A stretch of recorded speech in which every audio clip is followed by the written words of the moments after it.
Ponle punche y ganamos todos, Perú. Gobierno del Perú.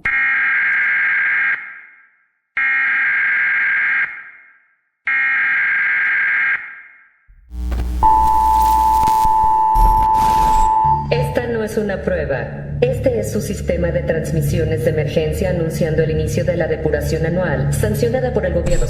Se autoriza el uso de armas de clase 4 e inferiores durante la depuración. Se restringen las armas de otra clase. A los funcionarios gubernamentales de rango 10 se les otorga inmunidad y no deben ser agredidos. Al sonar la sirena, todo y cualquier delito, incluido el asesinato, será legal durante 12 horas continuas. Los servicios policiales, de bomberos y médicos de emergencia no estarán disponibles hasta mañana a las 7 a.m., al concluir la depuración. Benditos sean los nuevos padres de la patria y nuestro país, una nación renacida. Que Dios esté con ustedes.